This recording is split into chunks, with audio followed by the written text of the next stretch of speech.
오늘은 제목이 무엇인가요? 할렐루야. 예. 그런 의미에서 할렐루야로 한번 인사를 나누겠습니다. 할렐루야. 네. 다시 한번 해볼까요? 할렐루야. 예, 보통 부흥 집회 때 이제 많이 하기도 하고 뭐 교회에서도 하는데 저희는 워낙 안 해서 한번 해봤습니다. 할렐루야 뜻이 뭐죠? 주님을 찬양하여라. 주님을 찬양하여라. 예. 지난달 두 번에 걸쳐서 기도를 주제로 말씀을 나누었다면 오늘은 이 시편 기자의 이 찬양을 주제로 해서 우리가 함께 은혜를 나누고자 합니다. 자, 예배 시간에는 몇 가지 순서가 있죠. 기도도 있고 또 말씀을 봉독하고 또 듣는 시간도 있고요. 또 찬송하는 시간이 있습니다. 예배는 그 본질상 하나님의 백성들이 하나님께 높여 경배하고 그렇게 영광을 돌리는 그런 시간이죠. 그런 의미에서 뭐 여러 순서가 다 중요하겠습니다만 예배의 본질상 찬양이 맨 앞에 있다라고 할 수 있습니다. 핵심이다. 그런데 우리가 이제 처음 신앙생활을 하는 사람들의 입장에서는 생각해 보면 제일 어려운 것이 찬송이 아닐까 이렇게 생각되기도 해요. 뭐 기도 시간에는 뭐 눈만 감고 있으면 어쨌든 그렇게 귀로 듣고 있으면 되고 말씀 듣는 시간에도 귀는 열려 있으니까 그냥 가만히 앉아서 듣고 있으면 돼요. 그런데 찬송하는 시간은 뭐 입을 벌려야 되잖아요. 입을 벌려서 뭔가 불러야 되는데 또 가만히 있기도 어색하고 부르려고 하니까 이 찬송의 곡조도 생소하고 또 그 가사가 무슨 뜻인지 잘 와닿지 않을 수도 있고 그런 면이 있을 수 있겠다라는 생각이 듭니다. 그래서 찬송이 제일 어렵게 다가오지 않을까. 자, 이 시간 이 시편 말씀을 통해서 우리에게 하나님께서 찬송의 은혜를 더하여 주시기를 바랍니다. 자, 시편 말씀은 그 기도의 책임과 동시에 찬양의 책이죠.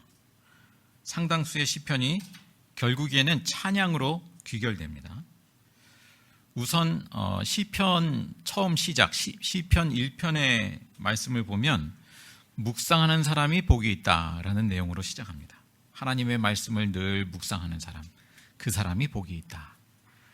그리고 이제 시편의 맨 마지막으로 가면 오늘 읽은 146편부터 150편까지 찬송시라 일컬어지죠. 할렐루야로 시작해서 할렐루야로 끝나는 공통점이 있습니다. 처음과 끝이 다 그렇게 시작하고 그렇게 마칩니다. 그러니까 시편의 전체적인 흐름은 시편 기자가 그 하나님과 그 하나님이 하신 일, 하나님의 말씀을 묵상하고 그리고 묵상하면서 기도하고 그리고 결국에는 찬송하는 내용으로 이제 마무리가 되는 것이죠. 큰 흐름은 그러합니다. 또 시편을 넘어서 구약 성경에는 하나님이 주신 그 계명과 율법이 기록되어 있죠. 하나님이 이스라엘 백성들에게 계명과 그 율법을 주셨을 때 기대하는 것이 있었습니다. 당연히. 그게 뭘까요? 계명과 율법을 주셨다면 그 말씀에 순종하기를 원하셨겠죠. 순종하는 것. 그런데 그뿐일까? 순종을 넘어서서 찬송하는 백성이 되기를 원하셨어요. 단지 그저 순종만 하는 백성이 아니라 하나님의 그 행하신 일을 알고 하나님을 알아가고 하면서 그 하나님의 위대하심을 하나님의 그 어떤 행하신 일을 통해서 하나님의 본성을 하나님의 사랑과 공의를 헤아리면서 하나님을 높여 찬양하는 그러한 백성이 되기를 원하신 것이죠.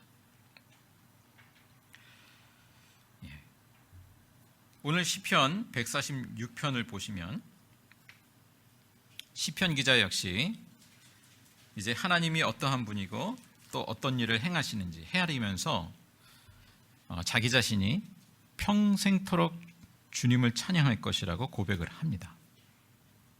먼저 1절, 2절을 다시 보시면 할렐루야, 내 영혼아 주님을 찬양하여라. 내가 평생토록 주님을 찬양하며 내가 살아있는 한 내 하나님을 찬양하겠다. 자, 시편 기자는 왜 그렇게 고백하고 찬송하는 것일까? 우선 시편 기자는 하나님을 찬양하는 이유를 말하기 이전에 구원할 능력이 없는 사람을 의지하지 말아라, 이렇게 권고합니다. 3절, 4절의 말씀이죠. 너희는 힘 있는 고관을 의지하지 말며 구원할 능력이 없는 사람을 의지하지 말아라. 사람은 숨 한 번 끊어지면 흙으로 돌아가니 그가 세운 모든 계획이 바로 그날로 다 사라지고 만다. 자, 시편 기자는 하나님과 대비되는 하나님의 피조물인 그 사람의 연약함과 그 한계를 분명하게 인식하고 있습니다. 물론 우리가 사람 간에 서로 돕고 사는 것이 당연히 필요하고 당연한 것이지만 하나님보다 그 어떤 사람을, 힘 있는 사람을 더 의지하고 따르고 한다면 결국은 허망한 결말에 이르게 되고 말 것이다라는 것이죠. 자, 그러면 누구를 의지하고 살 것인가? 5절에 이어지는 말씀에 야곱의 하나님을 자기의 도움으로 삼고 자기의 하나님이신 주님께 희망을 거는 사람은 복이 있다. 자, 내가 보기에 힘 있는 사람에게 희망을 걸지 말고 하나님께 희망을 두고 살라고 권면하고 있습니다. 하나님께 희망을 두고 살아라. 어떻습니까? 사람을 의지하다 보면 그 사람에게 내 생각이 좌우되게 돼요. 결국에는 하나님의 뜻을 분별하지 못하게 돼요.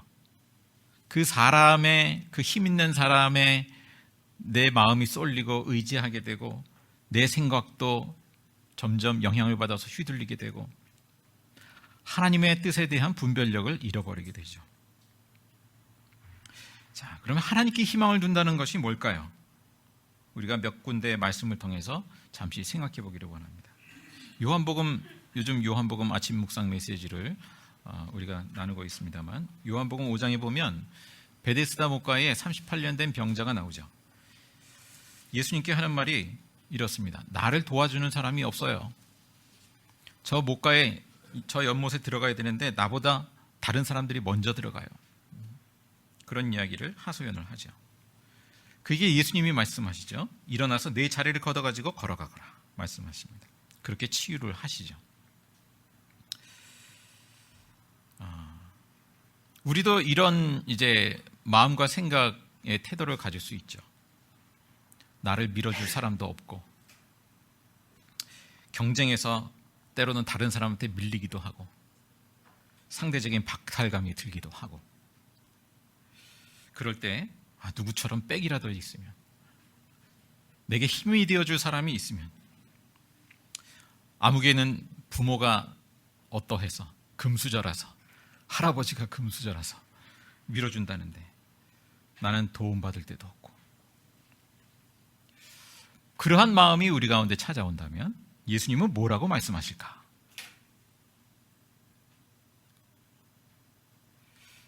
내 자리를 들고 가지고 걸어가라 말씀하시는 것처럼 우리에게 그와 같은 말씀을 하시지 않겠습니까? 요한복음 6장 그 다음 장으로 넘어가 보면 또 이런 장면이 있죠. 안드레가 보리빵 5개와 물고기 2마리를 가지고 주님 앞에 이야기합니다. 이 많은 사람에게 그러나 이것이 무슨 소용이 있겠는가? 그렇게 이야기하죠. 그때 예수님은 그 작은 것으로 주님의 능력을 나타내셨습니다. 자, 예수님은 우리에게 있는 그 작은 것으로부터 그것을 주님께 맡길 때, 그 맡기고 우리가 그것을 사용할 때 주님께서 그것을 통해서 하나님의 일을 행하시는 것이죠. 자, 구약에 보면 이스라엘이 하나님의 경고를 무시하고 끝내 하나님보다 그 아시리아와 바벨론, 그 주변 강대국들을 의지합니다. 결국 어떻게 하시나요? 하나님께서 그 이스라엘이 의지했던 나라들의 포로 신세가 되게 하시죠. 의지했던 나라들의 종로로 타게 하십니다. 하나님보다 다른 것을 더 의지할 때, 자, 하나님께 희망을 둔다는 것이 무엇일까? 또 한 말씀, 야고보서 4장에 보면 이제 나름 사업 구상을 하고 어느 도시에 가서 돈을 벌겠다고 자랑하는 사람에게 야고보서 기자가 찬물을 끼얹죠. 여러분은 내일 일을 알지 못합니다. 여러분은 잠깐 나타났다 사라져버리는 안개에 지나지 않습니다. 도리어 이렇게 말해야 할 것입니다. 주님께서 원하시면 우리가 살 것이고 또 이런 일이나 저런 일을 할 것이다. 자, 하나님께 희망을 둔다는 것은 무엇일까요? 저와 여러분에게 어떤 지식과 능력이 있고 계획이 있을지라도 그 역시 하나님의 손에 달려 있다고 고백하는 것이죠. 또 그 모든 것들이 하나님께로부터 주어진 자원이라고 또 고백하는 것이죠. 주님께서 원하시면, 주님의 뜻이면 제가 그 뜻대로 하겠습니다. 주님의 뜻이면 할 수 있습니다. 그 고백 가운데 순종하면서 하나님께 희망을 주는 것이죠. 자, 이처럼 하나님의 말씀 그리고 하나님이 행하신 일을 헤아리면서 주님께 희망을 거는 사람은 복이 있다. 시편 기자는 노래하고 있습니다. 자, 시편 기자는 왜 주님께 희망을 이렇게 두어야 하는지 그 이유를 이제 이야기를 하고 있죠. 이스라엘 역사를 통해서 또 하나님의 말씀을 통해서 하나님이 어떤 분이고 어떤 일을 행하시는지 크게 7가지를 열거하고 있습니다. 6절부터 9절까지입니다. 눈으로 확인하시고요. 대략 이러합니다. 첫째는 모든 것을 지으신 창조주 하나님이시다. 또 둘째는 영원히 신의를 지키시는 신실하신 하나님이시다. 또 세 번째는 억눌린 사람을 위해 공의로운 재판을 하시는 하나님이다. 네 번째는 굶주린 사람을 돌보시는 하나님이시다. 다섯 번째는 갇힌 자를 해방시키시는 하나님. 여섯 번째, 나그네, 고아, 과부와 같이 힘없는 이들을 도우시는 하나님. 일곱 번째, 악인의 길을 심판하시는 하나님. 자, 이러한 내용, 그 하나님의 본성을 나타내주는 내용이죠. 그리고 하나님의 백성이 지켜야 할 그러한 계명으로 주어진, 율법으로 주어진 그 내용이기도 합니다. 그리고 시편 기자는 마지막 절에서 위에 7가지를 함축한 결론으로 이렇게 말하죠. 영원히 다스리시는 하나님을 찬양합니다. 10절을 다시 한번 읽을까요? 우리 함께 10절 시작. 시온아, 주님께서 영원히 다스리신다. 나의 하나님께서 대대로 다스리신다. 할렐루야. 예.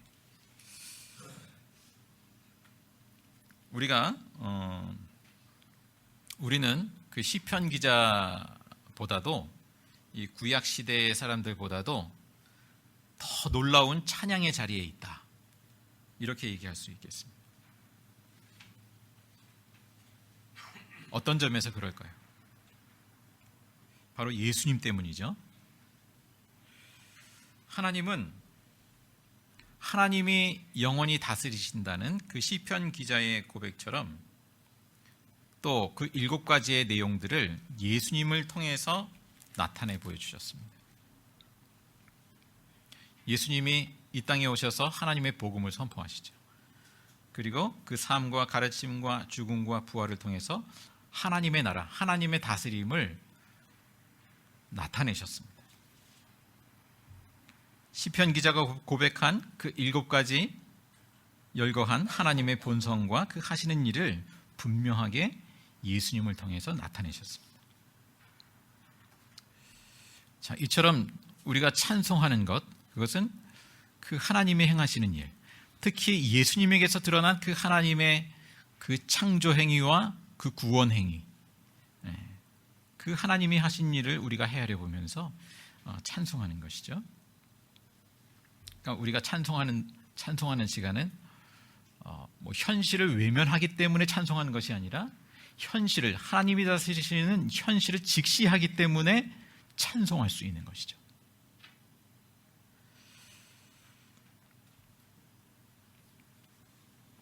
자, 우리는 찬양의 시간을 통해서 또 우리가 헤아려 보게 됩니다. 그 하나님의 그 은혜를 되새겨 보게 됩니다.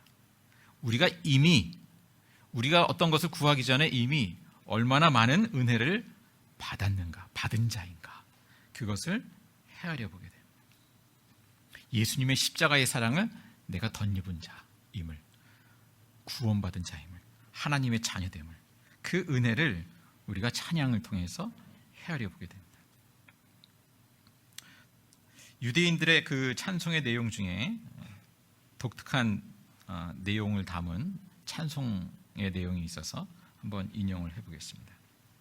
이 내용은 그 우리 신체의 어떤 여러 관들이 있죠. 혈관, 또 우리가 먹고 배설하는 것과 관련된 그런 모든 관들이 있지 않습니까? 그러한 것들을 묵상하면서 지은 찬송시예요. 읽어드립니다. 오 복되신 주님, 이 우주의 왕이시여, 당신은 인간을 지혜로 지으시고 그들 안에 많은 관과 통로를 만드셨습니다. 그것 중에서 닫혀야 하는 것이 하나라도 열리거나 열려야 하는 것이 하나라도 닫히면 우리는 존재할 수 없고 당신 앞에 설 수도 없다는 것을 영광의 보좌에 계신 당신은 아십니다. 오 복되신 주님, 육체의 치료자시여, 당신의 행하심이 놀랍습니다. 이 찬송시는 어디서 지어졌을까? 아마 화장실에서 지어지지 않았을까? 그렇게 생각이 됩니다. 자, 하나하나 이미 우리에게 주어진 그런 모든 은혜를 헤아리면서, 그리고 헤아릴 때 우리가 더 풍성하게 하나님을 찬양할 수 있으리라 생각이 됩니다. 자, 마지막으로 시편 150편을 우리가 함께 읽었는데요. 150편에서 울려오는 그 찬양 소리를 한번 들어보시기 바랍니다. 그 장면을 떠올려 보시기 바랍니다. 어떤 소리가 들리나요? 어떤 장면이 떠오르시나요? 자, 그 주님의 성소에서 찬양하라. 주님의 성소는 이 땅의 성소도 있고 천상의, 요한계시록에서 말하고 있는 그러한 천상의 성소도 있죠. 또 예수 그리스도를 모신 사람들이 신약 성경에서는 성전이라 그렇게 읽었습니다. 우리 자신이 성소죠. 우리 자신이 찬양하는, 말하자면 악기다, 그렇게 이야기할 수 있겠습니다. 또 3절에 보니까 나팔 소리를 울리면서, 관악기죠. 또 검은고와 수금을 타면서, 현악기입니다. 비슷한 악기로 말하면 하프. 또 4절에 소구치며, 오늘로 말하면 탬버린이나 드럼이 되겠습니다. 춤추면서, 춤도 추면서 예배하고 찬양합니다. 저는 춤치예요. 춤을 진짜 못 춰요. 그래서 춤을 잘 추는 분이 부러운데, 이게 춤에 그 소질이 있는 분들 같으면 그 워십 댄스라고 하죠. 그 워십 댄스를 통해서 하나님께 찬양하는, 몸 찬양이죠. 몸 찬양을 하는 기회도 있으면 좋겠다라는 마음이 듭니다. 또 현금을 뜯고 피리를 불면서, 현금, 현악기에 해당합니다. 피리, 오늘로 말하면 플룻, 오보에, 이러한 악기를 불면서, 또 5절에 재금을 치면서 일종의 심벌질을 하겠습니다. 심벌질을 치면서, 그리고 숨쉬는 사람마다, 살아있는 사람마다 주님을 찬양하라, 목소리로 찬양을 합니다. 자, 다양한 악기들, 그때 당시에 다양한 악기들을 다 동원해서 하나님을 찬양하죠. 목소리로 찬양하죠. 큰 소리로 찬양합니다. 그러니까 우리가 때로는 잔잔하게 고요하게 찬양을 하는 것도 좋지만, 그러나 하나님의 위대하심을 찬양할 때 그렇게만 할 수는 없죠. 모든 악기를 동원해서 또 목소리를 높여서 하나님을 찬양하는 것. 어찌 보면 그 분위기가 시끌시끌해요. 굉장히 감정적으로도 흥분돼 있어요. 그렇게 하나님을 찬양합니다. 자, 저희 예배 때에도 그렇게 가능하면 악기를 동원해서, 또 목소리를 높여서 찬양할 수 있는 그런 기회가 많아지기를 기대를 합니다. 우리 스포츠 댄스 강사님도 계시는데 그 워십 댄스 우리 박명훈 사님도 잘하시죠? 준비해서 그런 기회를 한번 삼으시면 좋겠다라는 그런 마음도 듭니다. 하여튼 우리에게 있는 모든 것으로 하나님을 찬양하는, 하나님이 기뻐 받으실 줄로 믿습니다. 자, 시편 기자는 우리가 숨쉬고 있는 한 또 평생토록 찬양하라고, 본인은 그렇게 찬양하겠노라고 그렇게 고백하고 권면하고 있습니다. 신약 성경에 보면 사도 바울이 이 시편의 찬양을 이어받아서 권면하는 내용이 있어요. 에베소서 6장 19절에 보면 이렇습니다. 시와 찬미와 신령한 노래로 서로 화답하며 여러분의 가슴으로 주님께 노래하며 찬송하십시오. 자, 성령의 충만함 속에 평생토록 오직 하나님께 찬송과 영광을 돌리게 되기를 간절히 바랍니다. 나 자신이 아니라 어떤 다른 대상이 아니라 오직 나를 지으신 하나님께 찬송과 영광을 돌리면서 살아가는 저와 여러분들, 그 삶에 그 충만한 그 찬양의 은혜, 그 기쁨의 은혜가 충만하기를 간절히 바랍니다. 기도하겠습니다. 사랑의 주 하나님, 감사합니다. 저희들이 언제 어디서나 또 평생토록 주님께서 주신 모든 것으로 찬양하기를 원합니다. 주님, 찬송의 이유를 더욱 풍성하게 저희들이 발견하게 하시고 체험하게 하시고, 특별히 예수 그리스도 안에서 우리에게 밝히 보여주신 하나님의 구원과 그 사랑과 그 용서하심의 은혜를 더욱 충만히 누리며 하나님을 높여 찬양하게 하여 주옵소서. 혹여 하나님의 영광을 우리가 취하지 않게 하시고 다른 데로 돌리지 않게 하시고 오직 하나님께만 높여 영광 돌리는 삶이 되게 인도하여 주옵소서. 이어서 주님 가르친 기도로 함께 기도하오니, 하늘에 계신 우리 아버지의 이름을 거룩하게 하시며 아버지의 나라가 오게 하시며 아버지의 뜻이 하늘에서와 같이 땅에서도 이루어지게 하소서. 오늘 우리에게 일용할 양식을 주시고 우리가 우리에게 잘못한 사람을 용서하여 준 것 같이 우리 죄를 용서하여 주시고 우리를 시험에 빠지지 않게 하시고 악에서 구하소서. 나라와 권능과 영광이 영원히 아버지의 것입니다.